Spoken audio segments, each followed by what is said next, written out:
Lorsque l'alarme du matin sonne, vous murmurez pour vous-même « Pourquoi les-je réglés si tôt ?» En vous brossant les dents, vous pensez « Il faut que je me coupe les cheveux, à moins que… » En courant hors de chez vous, vous cherchez vos clés et réalisez qu'elles ne sont pas là. Frustré, vous criez « Je n'arrive à rien faire correctement », juste à temps pour remarquer votre voisin. Se faire prendre en train de parler tout seul peut être embarrassant, et certaines personnes stigmatisent même ce comportement comme un signe d'instabilité mentale. Mais des décennies de recherche en psychologie montrent que parler à soi-même est tout à fait normal.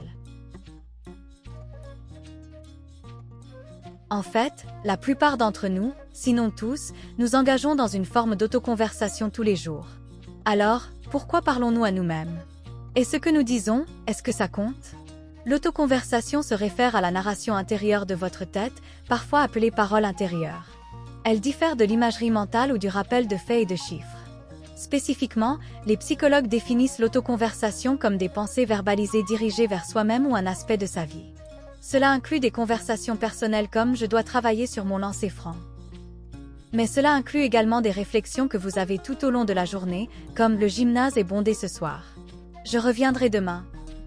Et alors que la plupart des autoconversations chez les adultes tendent à être silencieuses, parler à soi-même à haute voix fait aussi partie de cette catégorie.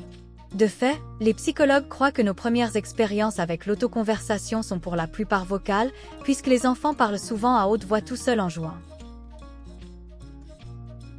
Dans les années 1930, le psychologue russe Lev Vygotsky a hypothétisé que ce type de parole était en fait clé pour le développement.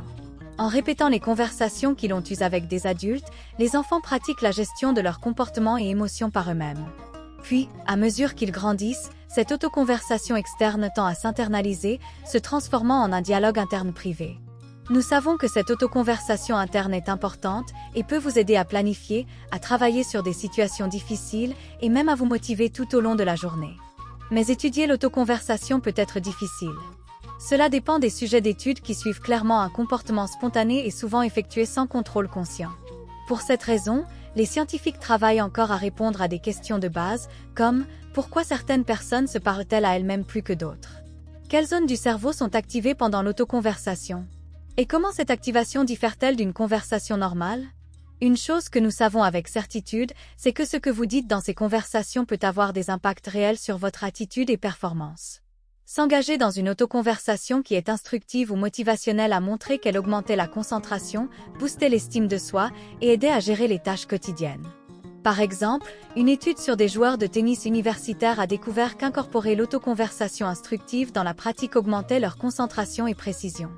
Et tout comme parler à un ami peut aider à diminuer le stress, parler directement à soi-même peut aussi vous aider à réguler vos émotions. L'autoconversation distanciée est lorsque vous parlez à vous-même, comme si vous étiez en conversation avec une autre personne. Alors, au lieu de « je vais réussir cet examen », vous pourriez penser « oui, tu es vraiment prêt pour ce test ». Une étude a trouvé que ce type d'autoconversation était particulièrement bénéfique pour réduire le stress lorsqu'on s'engage dans des tâches induisant de l'anxiété, comme rencontrer de nouvelles personnes ou parler en public.